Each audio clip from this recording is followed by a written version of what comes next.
ମୋ ନାମ ତନଭି।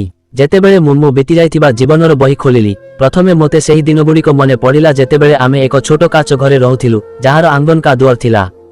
ଘର ଛୋଟ ଥିଲା, ଆବଶ୍ୟକତା ଅଧିକ ଥିଲା, କିନ୍ତୁ ପ୍ରେମର କୌଣସି ଅଭାବ ନଥିଲା। ଆମ ଘରେ ମୋ ମା, ମୋର 2 ଭାଇ ଏବଂ ମୁଁ ରହୁଥିଲୁ। ଆମେ ସମସ୍ତେ ପରସ୍ପର ଚାରିପାଖରେ ଏମିତି ଘୁରି ବୁଲୁଥିଲୁ, ଯେମିତି ଝରିଯାଉଥିବା ତାରା ଚାରିପାଖରେ ଝଟକୁଥିବା ଆଲୋକ। ମୋ ଭାଇମାନେ ଦିନସାରା ପରିଶ୍ରମ କରୁଥିଲେ, କେବେ କେବେ ଦିହାଡ଼ିରେ କାମ କରୁଥିଲେ ତ କେବେ କେବେ କୌଣସି ଦୋକାନରେ ଛିଡ଼ା ହୋଇ ରହୁଥିଲେ। କିନ୍ତୁ ସେମାନଙ୍କ ସମସ୍ତ ପରିଶ୍ରମର ସାହାରା ମୁଁ ହିଁ ଥିଲି। ସେମାନେ ମୋର ପ୍ରତ୍ୟେକ ଛୋଟ ବଡ଼ ଇଚ୍ଛାକୁ ନିଜ ଜୀବନର ଲକ୍ଷ୍ୟ କରି ନେଇଥିଲେ। ମୁଁ ଘରର ଏକମାତ୍ର ଭଉଣୀ ଥିଲି, ବୋଧହୁଏ ସେଥିପାଇଁ ସେମାନଙ୍କ ପ୍ରେମ ମୋ ଉପରେ ଏମିତି ବର୍ଷୁଥିଲା ଯେମିତି ବର୍ଷା ପରେ ବହୁଥିବା ଥଣ୍ଡା ପବନ। ସେମାନଙ୍କ ପୋଷାକରୁ ସବୁବେଳେ ଝାଳର ଗନ୍ଧ ଆସୁଥିଲା, କିନ୍ତୁ ମୋ ନଜରରେ ସେହି ପରିଶ୍ରମର ବାସ୍ନା ଥିଲା। ସନ୍ଧ୍ୟା ଢଳିଗଲା ପରେ ଯେତେବେଳେ ସେମାନେ ଥକି ଯାଇ ଘରକୁ ଫେରୁଥିଲେ, ତାଙ୍କ ହାତରେ ସବୁବେଳେ ମୋ ପାଇଁ କିଛି ନା କିଛି ନିଶ୍ଚୟ ଥାଏ। କେବେ ଚିପ୍ସ ପ୍ୟାକେଟ, କେବେ ଛୋଟ ଚୁଡ଼ି ତ କେବେ ରଙ୍ଗୀନ କପି। ମୁଁ ଶରାରତରେ କହେ, ଏତେ ପରିଶ୍ରମ କରିବା ପରେ ବି ଆପଣମାନେ ମୋ ପାଇଁ ଏସବୁ ଆଣି ଆସନ୍ତି। ତା ପରେ ବଡ଼ ଭାଇ ହସିକରି ଜବାବ ଦେଲା, ଆମ ଭଉଣୀର ନଖରା ହିଁ ତ ଆମ ଖୁସି। ମା ଅନେକ ସମୟରେ କହୁଥିଲା, ଏହାକୁ ଏତେ ମୁଣ୍ଡ ଉପରେ ଚଢ଼ାଅ ନାହିଁ। ଶେଷରେ ଏହାକୁ କାଲି ଶାଶୁଘରକୁ ଯିବାର ଅଛି। କିନ୍ତୁ ଭାଇ ମାଙ୍କ କଥାରେ ବି କେବଳ ହସିଦେଲେ। ସାନ ଭାଇ ଅନେକ ସମୟରେ କହେ, ମା, ଆମ ଭଉଣୀ ପଢ଼ି ଲିଖି ଅଫସର ହେବ। ତା ପରେ ତୁମେ ଦେଖିବ ସମସ୍ତେ ଆମକୁ ଇଜ୍ଜତରେ ମନେ ରଖିବେ। ମୋ ଭିତରେ ପଢ଼ିବାର ଜୁନୁନ ଥିଲା। ମୋତେ ଲାଗୁଥିଲା ଯଦି ମୁଁ ଶିକ୍ଷା ହାସଲ କରି ନେଲି ତ ମୋର ଏବଂ ମୋ ପରିବାରର ଭାଗ୍ୟ ବଦଳିପାରେ। ଯେତେବେଳେ 10ମର ଫଳାଫଳ ଆସିଲା ଏବଂ ମୁଁ ପାସ୍ ହୋଇଗଲି, ମୋ ଆଖିରେ ଖୁସିର ଲୁହ ଥିଲା। ସେହି ମୁହୂର୍ତ୍ତ ଆଜି ବି ମନେ ଅଛି ଯେତେବେଳେ ମୁଁ ଫଳାଫଳ କାର୍ଡ ଭାଇମାନଙ୍କୁ ଦେଲି। ସେମାନେ ବାରମ୍ବାର ମୋତେ କୁଣ୍ଢାଇଲେ ଏବଂ କହିଲେ, ଆମ ପରିଶ୍ରମ ରଙ୍ଗ ଆଣିଲା। ଆମ ଭଉଣୀ ଆମକୁ ଗର୍ବ ଅନୁଭବ କରିବାର ସୁଯୋଗ ଦେଲା। ସେହି ସମୟରେ ମୁଁ ସେମାନଙ୍କୁ କହିଲି, ଏବେ ମୁଁ କଲେଜରେ ଆଡମିସନ ନେବାକୁ ଚାହୁଁଛି। ଏହା କହିଲା ବେଳେ ମୋ ହୃଦୟ ଜୋର ଜୋରରେ ଧଡ଼କି ଉଠୁଥିଲା, କାରଣ ମୁଁ ଜାଣିଥିଲି ଆମ ଘରର ଅବସ୍ଥା ଏମିତି ନଥିଲା ଯେ କଲେଜର ଖର୍ଚ୍ଚ ଉଠାଇ ପାରିବ। କିନ୍ତୁ ଏହା ମୋର ସ୍ୱପ୍ନ ଥିଲା ଏବଂ ଯେତେବେଳେ ଏହି କଥା ଜିଭରୁ ବାହାରିଗଲା ତ ସେହି ଖୱାବ ମୋ ଭାଇମାନଙ୍କ ସାମ୍ନାରେ ବାସ୍ତବତା ହୋଇଗଲା। ବଡ଼ ଭାଇ ବହୁତ ସମୟ ପର୍ଯ୍ୟନ୍ତ ଚୁପ ରହିଲେ। ତାଙ୍କ ଚେହେରାରେ ଗଭୀର ଚିନ୍ତା ସ୍ପଷ୍ଟ ଦେଖାଯାଉଥିଲା। ତା ପରେ ସେ ମୋ ତରଫ ଦେଖିଲେ ଏବଂ କହିଲେ, କଲେଜ ନିଶ୍ଚୟ ଯିବା ଉଚିତ, କିନ୍ତୁ ଫିସ୍ କେଉଁଠାରୁ ଦେବା? ସାନ ଭାଇ ତୁରନ୍ତ କହିଲା, ଭାଇ, ଯଦି ଆମେ ଦୁହେଁ ଦିନ ରାତି ପରିଶ୍ରମ କରୁ ତ କାହିଁକି ଦେଇପାରିବା ନାହିଁ? ତନଭି ଆମ ଭଉଣୀ। ଆମେ ଆମ ଖୁସି ଉପରେ ବୁଝାମଣା କରିନେବୁ, କିନ୍ତୁ ତାର ସ୍ୱପ୍ନ ଉପରେ ନୁହେଁ। ମା ମୁଣ୍ଡ ହଲାଇ କହିଲେ, ତୁମେମାନେ ନିଜ ଅବସ୍ଥା ଦେଖ। ଖାଇବାକୁ ବି ମିଳୁନାହିଁ ଆଉ ତୁମେ ଏହାକୁ କଲେଜ ପଠାଇବାକୁ ଚିନ୍ତା କରୁଛ। ମାତ୍ର 2 ଭାଇ ନିଜ ଜିଦ ଉପରେ ଅଡ଼ି ବସିଲେ। ବଡ଼ ଭାଇ ମୋ ତରଫ ଦେଖି କହିଲେ, ମା, ଆମକୁ ନିଜ ଭଉଣୀ ଉପରେ ପୁରା ଭରସା ଅଛି। ଏହି ସେହି ଝିଅ ଯିଏ ଦିନେ ଆମ ସମସ୍ତ ଦୁଃଖର ହିସାବ ସୁଝାଇବ। ଆମକୁ କେବେ ଲଜ୍ଜିତ କରିବ ନାହିଁ। ସେହି ରାତିରେ ମୁଁ ଶୁଣିଲି ଯେ 2 ଭାଇ କୋଠରୀର କୋଣରେ ବସି କଥା ହେଉଥିଲେ। ସାନ ଭାଇ କହୁଥିଲା, ମୁଁ ସକାଳରୁ ସନ୍ଧ୍ୟା ପର୍ଯ୍ୟନ୍ତ ଦୋକାନରେ ବସିବି ଏବଂ ତୁ ରାତିର ସିଫ୍ଟ କରିନେବୁ। ଆମେ ଥକି ତ ଯିବୁ, କିନ୍ତୁ ତନଭୀର ଖୱାବ ପୁରା ହୋଇଯିବ। ବଡ଼ ଭାଇ ଥକିଲା ସ୍ୱରରେ କହିଲେ, ହଁ ବସ, ଏହା ହିଁ ଚିନ୍ତା କରି ହୃଦୟ ହାଲକା ହୋଇଯାଏ ଯେ ଆମ ପରିଶ୍ରମ ବେକାର ଯିବ ନାହିଁ। ମୁଁ କବାଟ ପଛରେ ଛିଡ଼ା ହୋଇ ସବୁ ଶୁଣୁଥିଲି ଏବଂ ମୋ ଆଖିରୁ ଲୁହ ରୋକି ପାରୁନଥିଲି। ମନେ ମନେ ଚିନ୍ତା କରୁଥିଲି ଯେ ଏହି 2 ଜଣ ମୋ ଖୁସି ପାଇଁ ନିଜ ଜୀବନ କାହିଁକି ବାଜି ଲଗାଉଛନ୍ତି। କିନ୍ତୁ ହୃଦୟରୁ ସ୍ୱର ଆସୁଥିଲା ଯେ ଏହା ହିଁ ଅସଲି ମୋହବତ। କିଛି ଦିନ ପରେ ମୋ ହାତରେ କଲେଜର ଆଡମିସନ ଫର୍ମ ଥିଲା। ସେହି ସମୟରେ ଏମିତି ଲାଗୁଥିଲା ଯେମିତି ମୁଁ ଜମି ଉପରେ ନୁହେଁ, ପବନରେ ଚାଲୁଛି। ଏହି ଫର୍ମ ସେହି ଟଙ୍କାରେ ଭର୍ତ୍ତି କରାଯାଇଥିଲା ଯାହା ମୋ ଭାଇମାନେ ପରିଶ୍ରମ କରି ଏକାଠି କରିଥିଲେ। ଯେତେବେଳେ ମୁଁ ଦସ୍ତଖତ କଲି ତ ସାମ୍ନାରେ ଭାଇମାନଙ୍କ ଚେହେରା ବୁଲିଗଲେ ଏବଂ ଯେମିତି ସେମାନେ ନିଜ ସବୁଠାରୁ ବଡ଼ ଜିତ ହାସଲ କରି ନେଇଛନ୍ତି। ଯେଉଁଦିନ ମୁଁ ପ୍ରଥମ ଥର କଲେଜ ଯିବା ପାଇଁ ତିଆରି ହେଲି, ମୋ ମାଙ୍କ ଆଖିରେ ଚିନ୍ତା ଏବଂ ଭାଇମାନଙ୍କ ଆଖିରେ ଖୁସି ଥିଲା।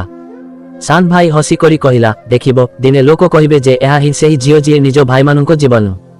ବଡ଼ ଭାଇ ମୋର ଦୁପଟ୍ଟା ଠିକ୍ କରୁ କରୁ କହିଲେ, ମନେ ରଖ ତନଭି, ତୁମ କାନ୍ଧ ଉପରେ କେବଳ ତୁମର ନୁହେଁ, ଆମର ବି ବୋଝ ଅଛି। ଆମକୁ କେବେ ଲଜ୍ଜିତ କରିବ ନାହିଁ। ମୁଁ ବିଶ୍ୱାସରେ କହିଲି, ଭାଇ, ମୁଁ ପ୍ରତିଜ୍ଞା କରୁଛି, ତୁମ ମୁଣ୍ଡ କେବେ ନୁଆଁଣିବାକୁ ଦେବି ନାହିଁ। କିନ୍ତୁ ହୃଦୟର କୌଣସି କୋଣରେ ଏକ ଅଜଣା ବେଚେନି ଥିଲା। ଲାଗୁଥିଲା ଆସୁଥିବା ସମୟ ମୋତେ କୌଣସି କଠିନ ପରୀକ୍ଷା ଦେଇ ଯିବାକୁ ଦେବ। କଲେଜର ଗେଟ୍ ଉପରେ ପାଦ ରଖୁ ରଖୁ ଲାଗିଲା ଯେମିତି ମୁଁ କୌଣସି ଅନ୍ୟ ଦୁନିଆରେ ଆସିଯାଇଛି। ଏହି ଦୁନିଆ ମୋ ଛୋଟ ମହଲା, ତଙ୍ଗ ଗଳି ଏବଂ ମାଟିରେ ଭିଜିଥିବା ଘରଠାରୁ ବିଲକୁଲ ଅଲଗା ଥିଲା। ଗେଟ୍ ଉପରେ ବଡ଼ ବଡ଼ ଗାଡ଼ି ଛିଡ଼ା ହୋଇଥିଲା। ଝିଅମାନେ ବ୍ରାଣ୍ଡେଡ୍ ବ୍ରେସଲେଟ୍ ଲଗାଇଥିଲେ ଏବଂ ପୁଅମାନେ ମହଙ୍ଗା ଘଣ୍ଟା ପିନ୍ଧି ହସି ମଜାକ କରୁଥିଲେ। ସେମାନଙ୍କ ଭିତରେ ଯେତେବେଳେ ମୁଁ ନିଜ ସାଦା ପୋଷାକରେ ନିଜକୁ ଦେଖିଲି, ଏକ ମୁହୂର୍ତ୍ତ ପାଇଁ ହୃଦୟ ବସିଗଲା। ୱାଚମ୍ୟାନ୍ ମୋର ଆଡମିସନ କାର୍ଡ ଦେଖିଲେ ଏବଂ ଭିତରକୁ ଯିବାକୁ ଇସାରା କଲେ। ଯେମିତି ମୁଁ ଲନରେ ପହଞ୍ଚିଲି, ଝିଅମାନଙ୍କର ଏକ ଗ୍ରୁପ ମୋତେ ଦେଖି ପରସ୍ପର କାନରେ କାନି କାନି ହେଲେ।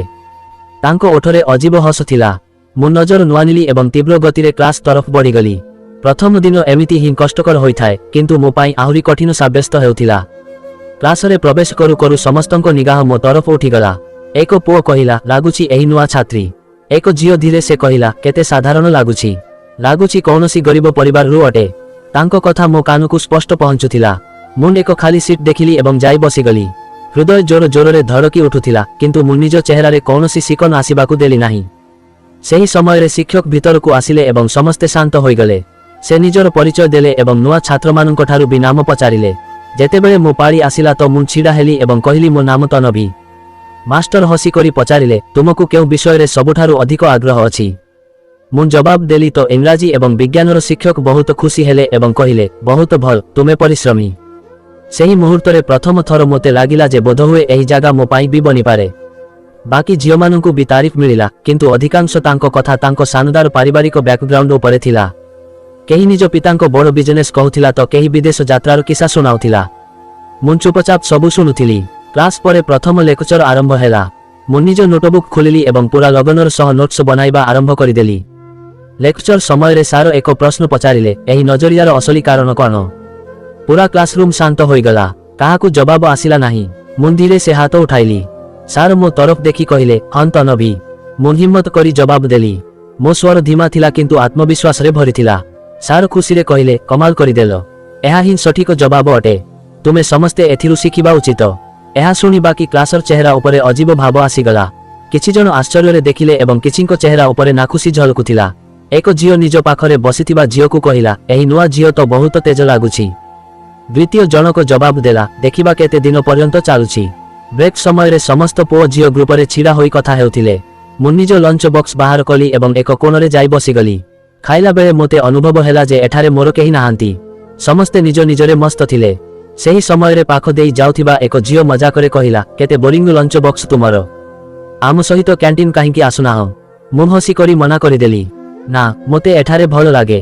ସେ ହସି ହସି ନିଜ ସାଙ୍ଗମାନଙ୍କ ସହ ଆଗକୁ ବଢ଼ିଗଲା। ଆସୁଥିବା ଦିନରେ ବି ଏହା ହିଁ ମାହୋଲ ରହିଲା। କେହି ଖାସ୍ କଥା କରୁନଥିଲେ, କିନ୍ତୁ ମୋତେ ପରୱା ନଥିଲା। ମୁଁ ଜାଣିଥିଲି ଯେ ମୋର ଲକ୍ଷ୍ୟ ବନ୍ଧୁତା ନୁହେଁ, ପଢ଼ା ଅଟେ। ମୁଁ କ୍ଲାସରେ ସବୁଠାରୁ ପ୍ରଥମେ ପହଞ୍ଚେ ଏବଂ ଶେଷ ପର୍ଯ୍ୟନ୍ତ ନୋଟ୍ସ ପୂରା କରେ। ବାକି ଛାତ୍ର ମୋ ଏହି ସ୍ୱଭାବକୁ ଅଜୀବ ବୁଝୁଥିଲେ, କିନ୍ତୁ ଅସଲରେ ଏହା ମୋର ଝିଝକ ଥିଲା। ଏକ ଦିନ ଫିଜିକ୍ସର ଲେକ୍ଚରରେ ସାର ମୋତେ ବୋର୍ଡ ଉପରକୁ ଡାକିଲେ। ପ୍ରଶ୍ନ କଷ୍ଟକର ଥିଲା ଏବଂ ସମସ୍ତଙ୍କ ନଜର ମୋ ଉପରେ ଥିଲା। ମୁଁ କିଛି ସମୟ ଚିନ୍ତା କଲି ଏବଂ ପୁରା ହଳ ଲେଖିଦେଲି। ସାର ତାଳି ମାରି କହିଲେ, ସାବାସ୍, ଏହା ହିଁ ପରିଶ୍ରମ ହୋଇଥାଏ। ସେହିଦିନ ପ୍ରଥମ ଥର କିଛି ଛାତ୍ର ମୋର ତାରିଫ କଲେ, କିନ୍ତୁ ତାଙ୍କ ଲହଜାରେ ଈର୍ଷା ଅଧିକ ଏବଂ ସତ୍ୟତା କମ୍ ଥିଲା। କ୍ଲାସ୍ ପରେ ମୁଁ ଲାଇବ୍ରେରୀ ଗଲି। ସେଠାରେ ବହିର ଖୁସବୁ ମୋତେ ଶାନ୍ତି ଦେଉଥିଲା। ମୁଁ ନିଜକୁ କହିଲି, ଏହା ହିଁ ମୋର ଦୁନିଆ। ବହି, ନୋଟ୍ସ ଏବଂ ପରିଶ୍ରମ। ମୁଁ ଠାନି ନେଲି ଯେ ଅନ୍ୟମାନଙ୍କ ପରୱା ନ କରି ବସ ନିଜ ପଢ଼ା ଜାରି ରଖିବା ଅଛି। କିଛି ଦିନ ପରେ ଇଂରାଜୀର ପ୍ରଫେସର ନିବନ୍ଧ ଲେଖିବାକୁ କହିଲେ। ସମସ୍ତେ ଲେଖିଲେ ଏବଂ ଯେତେବେଳେ ସେ ମୋର ନିବନ୍ଧ ପଢ଼ିଲେ ତ ରୋକିଗଲେ ଏବଂ କହିଲେ, ଏହା ବହୁତ ଅଲଗା ଅଟେ। ତୁମେ ସମସ୍ତେ ନିଜ ପଢ଼ାରେ ତନଭି ଭଳି ଫୋକସ୍ ରଖିବା ଉଚିତ। ଏହି ମୁହୂର୍ତ୍ତ ମୋ ପାଇଁ ଗର୍ବର ଥିଲା, କିନ୍ତୁ ହୃଦୟରେ ଡର ବି ଜାଗିଲା। କ'ଣ ବାକି ଲୋକ ଏହି ତାରିଫକୁ ସହିପାରିବେ? କ୍ଲାସ୍ ସରିବା ପରେ ଯେତେବେଳେ ମୁଁ ବ୍ୟାଗ ସଜାଡୁଥିଲି ତ ପଛରୁ ଏକ ସ୍ୱର ଆସିଲା, ତୁମେ ଏତେ ଚୁପ କାହିଁକି ରୁହ? କେବେ ଆମ ସହ କଥା କାହିଁକି ହୁଅ ନାହିଁ? ବୁଲି ଦେଖିଲି ତ ସେ ଏକ ଝିଅ ଥିଲା ଯିଏ ବାକିମାନଙ୍କଠାରୁ ଟିକେ ଅଲଗା ଲାଗିଲା। ମୁଁ ନରମତା ସହ କହିଲି, ମୋ ମନ ପଢ଼ାରେ ଅଧିକ ଲାଗେ। ବାକି କଥା ପାଇଁ ସମୟ ନାହିଁ। ସେ ହସି କରି କହିଲା, ବୋଧହୁଏ ଏହି କାରଣରୁ ଶିକ୍ଷକ ସବୁବେଳେ ତୁମକୁ ପ୍ରଶଂସା କରନ୍ତି, ତୁମର ତାରିଫ କରନ୍ତି। ମୁଁ ହାଲକା ହସ ଦେଲି ଏବଂ ଘରକୁ ଫେରିଲା ବେଳେ ଚିନ୍ତା କରୁଥିଲି, ଏହି ନୂଆ ଦୁନିଆ ମୋ ପାଇଁ ସହଜ ନୁହେଁ, କିନ୍ତୁ ବୋଧହୁଏ ମୋର ରାସ୍ତା ବହିରୁ ହିଁ ବାହାରିବ। ଭାଇମାନଙ୍କ ଚେହେରା ମନେ ଆସୁଥିଲା ଏବଂ ତାଙ୍କ ପରିଶ୍ରମର ଖ୍ୟାଲ ମୋତେ ଆହୁରି ମଜବୁତ କରୁଥିଲା। ତଥାପି ହୃଦୟର କୌଣସି କୋଣରେ ଏକ ପ୍ରଶ୍ନ ବାକି ଥିଲା, କ'ଣ ଏହି ସମସ୍ତେ ମୋତେ କେବେ ଆପଣାଇବେ କିମ୍ବା ମୁଁ ସବୁବେଳେ ଏହି କୋଣର ଚେୟାରରେ ଏକା ରହିଯିବି? ମୁଁ ଏକା ହିଁ ବସି ରହୁଥିଲି। କଲେଜର କିଛି ସପ୍ତାହ ବିତି ଯାଇଥିଲା, କିନ୍ତୁ ମୁଁ ଏବେ ବି ସେହି ସାଦା ଝିଅ ଥିଲି ଯିଏ କୋଣରେ ବସି ନିଜ ନୋଟ୍ସ ବନାଏ ଏବଂ ବାକି ସମସ୍ତଙ୍କଠାରୁ ଦୂରତା ବଜାୟ ରଖେ। ଲାଇବ୍ରେରୀ ମୋର ସବୁଠାରୁ ପସନ୍ଦର ଜାଗା ହୋଇସାରିଥିଲା। ସେଠାରେ ବସି ମୋତେ ଲାଗୁଥିଲା ଯେମିତି ଦୁନିଆର ସମସ୍ତ ସ୍ୱର ମୋ ପର୍ଯ୍ୟନ୍ତ ପହଞ୍ଚି ହିଁ ପାରିବ ନାହିଁ। ଏକ ଦିନ ମୁଁ ଆସାଇନମେଣ୍ଟ ପୂରା କରିବା ପାଇଁ ବହିରେ ବୁଡ଼ି ରହିଥିଲି ଯେ ଅଚାନକ କେହି ପାଖକୁ ଆସି ହାଲକା ଭାବରେ ଗଳା ଖସଖସାଲେ। ମୁଁ ଚୌକି ଏବଂ ମୁଣ୍ଡ ଉଠାଇଲି ତ ସାମ୍ନାରେ ଏକ ଲମ୍ବା ପୁଅ ଛିଡ଼ା ଥିଲା। ସାଫସୁତରା ୟୁନିଫର୍ମରେ ତାଙ୍କ ଚେହେରା ଉପରେ ହାଲକା ହସ ଏବଂ ଆଖିରେ ଅଜୀବ ଚମକ ଥିଲା। ସେ ଧୀରେ ସେ କହିଲେ, କ୍ଷମା କରନ୍ତୁ, ମୋତେ ଟିକେ ଆପଣଙ୍କ ସାହାଯ୍ୟ ଦରକାର। ମୁଁ ତାଙ୍କ ତରଫ ଦେଖିଲି ଏବଂ ଛୋଟ ଜବାବ ଦେଲି, କେଉଁଥିରେ ସାହାଯ୍ୟ ଦରକାର? ସେ ତୁରନ୍ତ ନିଜ କପି ଆଗକୁ ବଢ଼ାଇଲେ ଏବଂ କହିଲେ, ଏହି ପ୍ରଶ୍ନ ବୁଝିପାରୁନାହିଁ। ଯଦି ଆପଣ ବୁଝାଇ ଦିଅନ୍ତି ତ ବହୁତ କୃପା ହେବ ଆପଣଙ୍କର। ମୋ ହୃଦୟ ଜୋରରେ ଧଡ଼କି ଉଠିଲା। ଆଜି ପର୍ଯ୍ୟନ୍ତ ମୁଁ କଲେଜରେ କୌଣସି ପୁଅ ସହ ଏହିପରି କଥା ହୋଇନଥିଲି। ମୁଁ ତାଙ୍କ କପି ନେଲି ଏବଂ ପ୍ରଶ୍ନ ଦେଖିଲି। ଏହା ସେହି ପ୍ରଶ୍ନ ଥିଲା ଯାହାକୁ ମୁଁ ଗତ ରାତିରେ କେତେ ଥର ହଳ କରିଥିଲି। ମୁଁ ତାଙ୍କୁ ବୁଝାଇଲି ଏବଂ ଲେଖିକରି ବତାଇଦେଲି। ସେ ଧ୍ୟାନ ସହ ଶୁଣୁ ରହିଲେ ଏବଂ ପୁଣି ହସି କରି କହିଲେ, ବାଃ, ଆପଣ ତ ବହୁତ ସହଜରେ ବୁଝାଇଦେଲେ। ମୋର ବହୁତ ସମୟ ବଞ୍ଚିଗଲା। ଧନ୍ୟବାଦ। ମୁଁ ବସ୍ କହିଲି, କିଛି କଥା ନାହିଁ ଏବଂ ପୁଣି ନିଜ ବହିରେ ହଜିଗଲି। କିନ୍ତୁ ଏହା ତ ଆରମ୍ଭ ଥିଲା। ଆର ଦିନ ସେ ପୁଣି ମୋ ପାଖକୁ ଆସିଲେ। ଏହି ଥର ସେ କହିଲେ, କାଲି ଆପଣ ଯେଉଁ ଟାସ୍କ ବୁଝାଇଥିଲେ ତାର କାରଣରୁ ମୋତେ କ୍ଲାସରେ ଏକ ଶିକ୍ଷକ ତାରିଫ କଲେ। ଭାବିଲି ଆପଣଙ୍କୁ ଶୁକ୍ରିୟା ଜଣାଇଦିଏ। ମୁଁ ହାଲକା ହସିଦେଲି ଏବଂ କହିଲି, ଭଲ ଅଟେ। ପଢ଼ାରେ ପରିଶ୍ରମ କରୁ ରୁହ। ଏହାପରେ ଏହା ନୀତିଦିନର ସିଲସିଲା ହୋଇଗଲା। କେବେ ଆସାଇନମେଣ୍ଟର ବାହାନା, କେବେ ଲେକ୍ଚରର ବୁଝାମଣା। ସେ ପ୍ରତ୍ୟେକ ଦିନ ମୋ ନିକଟକୁ ଆସି କିଛି ନା କିଛି ପଚାରି ହିଁ ନିଅନ୍ତି। କେବେ କହନ୍ତି, ଏହି ନୋଟ୍ସ ଆପଣ କେଉଁଠାରୁ ବନାଇଲେ? କେବେ ପଚାରନ୍ତି, ଆପଣ ବହି ବହୁତ ଆଗ୍ରହରେ ପଢ଼ନ୍ତି, ମୋତେ ବି କିଛି ପରାମର୍ଶ ଦିଅନ୍ତୁ। ଆରମ୍ଭରେ ମୋତେ ତାଙ୍କଠାରୁ ପ୍ରୋବ୍ଲେମ ହେଉଥିଲା। ଚିନ୍ତା କରୁଥିଲି ଏହା ବାରମ୍ବାର ମୋ ପାଖକୁ କାହିଁକି ଆସେ। ସତରେ ସାହାଯ୍ୟ ଦରକାର କିମ୍ବା ବସ୍ ବାହାନା ବନାଉଛି ମୋ ସହ କଥା ହେବାର। କିନ୍ତୁ ହୃଦୟର କୌଣସି କୋଣରୁ ସ୍ୱର ଆସୁଥିଲା, ଏସବୁ ଏମିତି ହିଁ ହୋଇପାରେ ନାହିଁ। ଏକ ଦିନ ତ ସେ ସିଧା ହିଁ ପଚାରିଲେ, ଆପଣ ଏତେ ଚୁପଚୁପ କାହିଁକି ରୁହନ୍ତି? ସମସ୍ତଙ୍କ ଠାରୁ ଅଲଗା। ମୁଁ ଜବାବ ଦେଲି, ମୋତେ ନିଜ ପଢ଼ା ସହ ମତଲବ ଅଛି। ବାକି କଥା ପାଇଁ ସମୟ ନାହିଁ। ସେ ହସି ପଡ଼ିଲେ ଏବଂ କହିଲେ, ଆପଣ ବହୁତ ଗମ୍ଭୀର ଅଟନ୍ତି, କିନ୍ତୁ ଭଲ ଅଟେ। ଏହିପରି ଝିଅ ବହୁତ କମ୍ ମିଳନ୍ତି ଯେଉଁମାନେ କେବଳ ନିଜ ଲକ୍ଷ୍ୟ ଉପରେ ଧ୍ୟାନ ଦିଅନ୍ତି। ତାଙ୍କ ଲହଜାରେ ମଜାକ ବି ଥିଲା ଏବଂ ତାରିଫ ବି। ସମୟ ଗଡ଼ି ଚାଲିଲା ଏବଂ ମୋତେ ଲାଗିବାକୁ ଲାଗିଲା ଯେ ଯେତେବେଳେ ସେ ମୋ ପାଖକୁ ଆସୁନାହାନ୍ତି, ହୃଦୟ ଅଜୀବ ଭାବେ ଖାଲି ହୋଇଯାଏ। ପୁଣି ନିଜକୁ ଗାଳି ଦିଏ, ତନଭି, ତୁମକୁ କ'ଣ ହେଉଛି? ତୁମେ ସବୁବେଳେ କହୁଥିଲ ଯେ ପୁଅମାନଙ୍କ ଠାରୁ ଦୂର ରହିବା ଅଛି, ତ ପୁଣି ଏସବୁ କାହିଁକି ଅଲଗା ଅନୁଭବ ହେଉଛି? ଏକ ଦିନ ମୁଁ କ୍ୟାଣ୍ଟିନ୍ ବାହାରେ ନିଜ ବୋତଲରୁ ପାଣି ପିଉଥିଲି। ସେହି ସମୟରେ ସେ ସାମ୍ନାକୁ ଆସିଗଲେ। ହାଲକା ହସ ସହ କହିଲେ, ମୁଁ ଭାବିଲି ଆପଣଙ୍କୁ ଏକ କଥା ବତାଇବି। ଆପଣଙ୍କ ନୋଟ୍ସର ଫଟୋକପି ପୁରା କ୍ଲାସ ଉପଯୋଗ କରୁଛି। ମୁଁ ଆଶ୍ଚର୍ଯ୍ୟ ହୋଇଗଲି ତ ସେ ହସି ହସି କହିଲେ, ହଁ, ଆପଣଙ୍କୁ ଜଣା ବି ନଥିଲା ଏବଂ ସମସ୍ତେ ଆପଣଙ୍କ ନୋଟ୍ସ ଉପରେ ଭରସା କରୁଛନ୍ତି। ମୋ ଜିଭରୁ ଅଚାନକ ବାହାରିଲା, ତ ମୋତେ ତ ଗର୍ବ ହେବା ଉଚିତ। ସେ ଗମ୍ଭୀରତାର ସହ କହିଲେ, ହେବା ଉଚିତ? ଆପଣ ପ୍ରକୃତରେ ସମସ୍ତଙ୍କ ଠାରୁ ଅଲଗା ଅଟନ୍ତି। ଏହା ଶୁଣି ମୋ ହୃଦୟ ଉଲଝିଗଲା। ମୁଁ ତାଙ୍କୁ ଅନଦେଖା କରିବାର ଚେଷ୍ଟା କଲି, କିନ୍ତୁ ଏବେ ସେ ମୋର ନୀତିଦିନିଆ ଜୀବନର ଅଂଶ ବନି ଚାଲିଥିଲେ। କ୍ଲାସରେ କେବେ ପଛରେ ବସି ନୋଟ୍ସ ମାଗି ନିଅନ୍ତି, କେବେ ଆଗକୁ ଆସି ପ୍ରଶ୍ନ ପଚାରି ନିଅନ୍ତି। ଅନେକ ଥର ଏମିତି ହୋଇଛି ଯେ ଅଚାନକ ମୋର ନଜର ତାଙ୍କ ଉପରେ ପଡ଼େ ଏବଂ ସେ ହସୁ ହସୁ ମୋତେ ଦେଖୁଥାନ୍ତି। ତା ପରେ ମୁଁ ତୁରନ୍ତ ନଜର ନୁଆନି ନିଏ। ହୃଦୟ କହେ, ଏସବୁ ଠିକ୍ ନୁହେଁ, କିନ୍ତୁ ତାଙ୍କ ଆଖପାଖରେ ଏକ ଅଜଣା ଖିଞ୍ଚାବ ଥିଲା। ହର୍ଷିତ ଏବେ ମୋ ପାଇଁ ଅଜଣା ବି ନଥିଲେ। ପ୍ରଥମେ ତାଙ୍କର ବାରମ୍ବାର ପାଖକୁ ଆସିବା ମୋତେ ଖଟକୁଥିଲା, ମାତ୍ର ଧୀରେ ଧୀରେ ସବୁ ସାଧାରଣ ଲାଗିବାକୁ ଲାଗିଲା। ସେ କ୍ଲାସରେ ପ୍ରଶ୍ନ ପଚାରନ୍ତି, କ୍ୟାଣ୍ଟିନରେ ମୋର ରାସ୍ତା ରୋକି ନିଅନ୍ତି ଏବଂ ଲାଇବ୍ରେରୀରେ ଅନେକ ସମୟରେ ମୋ ନିକଟରେ ହିଁ ବସି ଯାଆନ୍ତି। ଅନେକ ଥର ମୁଁ ଠୁକରାଇବାର ଚିନ୍ତା କଲି, କିନ୍ତୁ ଜିଭ ଖୋଲି ହିଁ ପାରୁନଥିଲା। ଏକ ଦିନ ଇଂରାଜୀର କ୍ଲାସ ପରେ ଆମେ ସମସ୍ତେ ବାହାରକୁ ବାହାରିଲୁ ତ ହର୍ଷିତ ମୋର ବ୍ୟାଗ୍ ଧରିନେଲେ ଏବଂ କହିଲେ, ଏହା କାଫି ଭାରି ଅଛି, ମୁଁ ଉଠାଇ ଦେଉଛି। ମୁଁ ତୁରନ୍ତ କହିଲି, ଆବଶ୍ୟକ ନାହିଁ, ମୁଁ ନିଜେ ଉଠାଇ ପାରିବି। ସେ ହସି କରି କହିଲେ, ମୁଁ ଆବଶ୍ୟକତାର ନୁହେଁ, ଚାହତର କଥା କହିଛି। ତାଙ୍କ ଏହି ଜୁମଲେରେ ମୁଁ ଚୁପ ହୋଇଗଲି। ହୃଦୟର ଧଡ଼କନ ତେଜ ହୋଇ ଉଠିଲା, ମାତ୍ର ମୁଁ ନଜର ଫେରାଇ ନେଲି। ସେହି ସନ୍ଧ୍ୟାରେ ଲାଇବ୍ରେରୀରେ ମୁଁ ବହି ଦେଖୁଥିଲି ଯେ ସେ ପୁଣି ଆସିଗଲେ ଏବଂ ଧୀରେ ସେ କହିଲେ, ଆପଣ ଏତେ ପରିଶ୍ରମ କରନ୍ତି, କେବେ ଥକନ୍ତି ନାହିଁ? ମୁଁ ହାଲକା ହସ ଦେଲି ଏବଂ କହିଲି, ସଫଳତା ପରିଶ୍ରମ ବିନା ମିଳେ ନାହିଁ। ସେ ଗୌର ସହ ମୋତେ ଦେଖିବାକୁ ଲାଗିଲେ ଏବଂ କହିଲେ, ଆପଣଙ୍କ କଥାରେ ଅଜୀବ ଅସର ଅଛି। ଶୁଣି ହୃଦୟକୁ ଶାନ୍ତି ମିଳେ। ମୁଁ ତୁରନ୍ତ କଥା ବଦଳାଇ ଦେଲି ଏବଂ ତାଙ୍କୁ ବହି ଧରାଇ ଦେଲି। ଏହା ନିଅ, ଏଥିରେ କାଲିର ଆସାଇନମେଣ୍ଟର ପ୍ରଶ୍ନ ମିଳିବ। ସେ ବହି ନେଲା ବେଳେ କହିଲେ, ଧନ୍ୟବାଦ, କିନ୍ତୁ ମୋତେ ବହିଠାରୁ ଅଧିକ ଆପଣଙ୍କ ସଠିକ ଦିଶା ଦରକାର। ତାଙ୍କର ଏହି କଥା ମୋ ଭିତରେ ଅଜୀବ ଏହସାସ ଜଗାଇ ରହିଥିଲା। ଅନେକ ଥର ରାତିରେ ପଢ଼ିଲା ବେଳେ ତାଙ୍କ କଥା ମନେ ଆସିଯାଏ ଏବଂ ମୁଁ ବହି ବନ୍ଦ କରିଦିଏ। ନିଜକୁ ବୁଝାଏ, ତନଭି, ତୁମକୁ ନିଜ ଲକ୍ଷ୍ୟ ମନେ ରଖିବା ଅଛି। କିନ୍ତୁ ହୃଦୟର କୌଣସି କୋଣରେ ଏକ ନରମ ଏହସାସ ଜାଗା ବନାଇ ସାରିଥିଲା। କଲେଜର ବାର୍ଷିକ କମ୍ପିଟିସନରେ ମୁଁ ଭାଗ ନେଲି। ଯେତେବେଳେ ମୁଁ ଷ୍ଟେଜ ଉପରକୁ ଗଲି ଏବଂ ନିଜ ବିଷୟ ପ୍ରସ୍ତୁତ କଲି ତ ପୁରା ହଲ୍ ତାଳିରେ ଗୁଞ୍ଜି ଉଠିଲା। ମାତ୍ର ମୋ ଆଖି କେବଳ ଏକ ଚେହେରାକୁ ଖୋଜୁଥିଲା। ହର୍ଷିତ, ଯିଏ ପ୍ରଥମ କତାରରେ ବସି ପୁରା ଜୋଶରେ ତାଳି ମାରୁଥିଲେ, ଯେମିତି ମୋର ଜିତ ହିଁ ତାଙ୍କର ସବୁଠାରୁ ବଡ଼ ଖୁସି ହୋଇ। ସେହି ମୁହୂର୍ତ୍ତରେ ହୃଦୟରେ ଅଜୀବ ଶାନ୍ତି ଅନୁଭବ ହେଲା। କମ୍ପିଟିସନ ପରେ ଯେତେବେଳେ ଲୋକ ମୋତେ ବଧାଇ ଦେଉଥିଲେ, ହର୍ଷିତ ପାଖକୁ ଆସି କହିଲେ, ମୋତେ ଜଣାଥିଲା ତୁମେ ଜିତିବ, ତୁମେ ତ ସମସ୍ତଙ୍କ ଠାରୁ ଅଲଗା ଅଟ। ତାଙ୍କ ଆଖିରେ ଏମିତି ଭରସା ଥିଲା ଯାହାକୁ ମୁଁ ଭାଇମାନଙ୍କ ବ୍ୟତୀତ କୌଣସି ଅନ୍ୟରେ କେବେ ଦେଖିନଥିଲି। କିଛି ଦିନ ପରେ ଲାଇବ୍ରେରୀରେ ଶାନ୍ତ ଥିଲା। ମୁଁ ବସି ବହିରେ ଝୁକିଥିଲି। ସେହି ସମୟରେ ସେ ସାମ୍ନାକୁ ଆସି ବସିଗଲେ। କିଛି ସମୟ ଚୁପ ରହିଲେ। ପୁଣି ଧୀରେ ସେ କହିଲେ, ତନଭି, ମୋତେ ଏକ କଥା କହିବା ଅଛି। ମୁଁ ମୁଣ୍ଡ ଉଠାଇଲି ଏବଂ ପ୍ରଶ୍ନବାଚକ ନଜରରେ ତାଙ୍କୁ ଦେଖିଲି। ସେ ମୁହୂର୍ତ୍ତକ ପାଇଁ ହିଚକି ଚାଲେ। ପୁଣି କହିଲେ ମୁଁ ବହୁତ ଚିନ୍ତା କରିଛି କିନ୍ତୁ ଏବେ ଆଉ ରୋକି ପାରୁନାହିଁ। ତୁମେ ମୋ ହୃଦୟର ବହୁତ ନିକଟକୁ ଆସିଯାଇଛ। ମୁଁ ତୁମକୁ ପସନ୍ଦ କରେ ବରଂ ତୁମକୁ ମହବତ କରିବାକୁ ଲାଗିଛି। ଏହା ଶୁଣି ଯେମିତି ମୋର ପୁରା ଅସ୍ତିତ୍ୱ ହଲିଗଲା। ମୁଁ କିଛି କହିପାରିଲି ନାହିଁ। ହୃଦୟର ଧଡ଼କନ ଏତେ ତେଜ ଥିଲା ଯେମିତି ସମସ୍ତେ ଶୁଣୁଛନ୍ତି। ମୁଁ ନଜର ନୁଆଣି ନେଲି। ହର୍ଷିତଙ୍କ ସ୍ୱର ପୁଣି ଆସିଲା, କିଛି ତ କହ, ଚୁପ କାହିଁକି ଅଛ? ମୁଁ ଧୀରେ ସେ କହିଲି, ମୁଁ ଜାଣିନାହିଁ କ'ଣ ଜବାବ ଦେବି। ସେ ବେଚେନ ହୋଇ କହିଲେ, କ'ଣ ତୁମକୁ ମୋର ମହବତ ମଜାକ ଲାଗୁଛି? ମୁଁ କିଛି କହିଲି ନାହିଁ। ଚୁପ ରହିବା ହିଁ ମୋର ସାହାରା ହୋଇଗଲା। କିନ୍ତୁ ହୃଦୟ ଭିତରେ ଯେମିତି ତୋଫାନ ହୋଇଥିଲା। ମୁଁ ନିଜକୁ ବୁଝାଉଥିଲି ଯେ ଏସବୁ ଠିକ୍ ନୁହେଁ।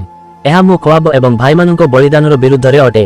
ମାତ୍ର ହୃଦୟର ଗଭୀରତାରୁ ଏକ ନରମ ସ୍ୱର ବାରମ୍ବାର କହୁଥିଲା, ଏହା ହିଁ ତ ଏହସାସ ଅଟେ ଯାହାକୁ ପ୍ରେମ କୁହନ୍ତି। ହର୍ଷିତ ମୋ ଜବାବର ଅପେକ୍ଷା କରୁ ରହିଲେ ଏବଂ ପୁଣି କହିଲେ, ତୁମର ହଁ ବା ନା କହିବାଠାରୁ ଅଧିକ ମୋ ପାଇଁ ଏହା ମହତ୍ୱପୂର୍ଣ୍ଣ ଯେ ତୁମେ ଜାଣିନିଅ ମୁଁ ତୁମକୁ ହୃଦୟରୁ ଚାହେଁ। ଏହା କହି ସେ ଚାଲିଗଲେ ଏବଂ ମୁଁ ସେହିଠାରେ ବସି ରହିଗଲି। ବହି ଖୋଲା ଥିଲା କିନ୍ତୁ ଅକ୍ଷର ଝାପସା ହୋଇଯାଇଥିଲା। ଆଖି ବନ୍ଦ କଲି ତ ହର୍ଷିତଙ୍କ କଥା ବାରମ୍ବାର ଶୁଣାଯିବାକୁ ଲାଗିଲା। ପ୍ରଥମ ଥର ହୃଦୟ ମାନିନେଲା ଯେ ମୁଁ ବି ତାଙ୍କ ପାଇଁ କିଛି ଅନୁଭବ କରେ। ଜୀବ ମନା କଲା, ମାତ୍ର ହୃଦୟ ଭିତରେ ତାଙ୍କର ଗୁଞ୍ଜନ ବନି ରହିଲା। ଲାଇବ୍ରେରୀରେ ତାଙ୍କ ମହବତ ଜଣାଇବା ପରେ କେତେ ଦିନ ବିତିଗଲା, କିନ୍ତୁ ମୁଁ ତାଙ୍କୁ କୌଣସି ଜବାବ ଦେଲି ନାହିଁ। ଏକ ସକାଳ କଲେଜ ପହଞ୍ଚିଲି ତ ମାହୋଲ ଅଜୀବ ଲାଗିଲା। ହର୍ଷିତ ଯିଏ ସବୁବେଳେ ସବୁଠାରୁ ପ୍ରଥମେ ଆସୁଥିଲେ, ତାଙ୍କ ଜାଗା ଖାଲି ଥିଲା। ଭାବିଲି ଡେରିରେ ଆସିବେ ମାତ୍ର ସେ ପୁରା ଦିନ ଦେଖାଗଲେ ନାହିଁ। ଆର ଦିନ ବି ସେହି ହାଲ ରହିଲା। ହୃଦୟରେ ବେଚେନି ବଢ଼ିଲା। ନିଜକୁ ଗାଳି ଦେଲି, ତୁମକୁ କାହିଁକି ଚିନ୍ତା କରିବା ଅଛି? କିନ୍ତୁ ହୃଦୟ କହୁଥିଲା କିଛି ଗଡ଼ବଡ଼ ଅଛି। ତୃତୀୟ ଦିନ ଲାଇବ୍ରେରୀରେ ବସିଥିଲି ଯେ ତାଙ୍କର ଏକ ସାଙ୍ଗ ଆସି କହିଲା, ହର୍ଷିତ ବହୁତ ଅସୁସ୍ଥ ଅଛନ୍ତି। 3 ଦିନରୁ କଲେଜ ଆସିନାହାନ୍ତି।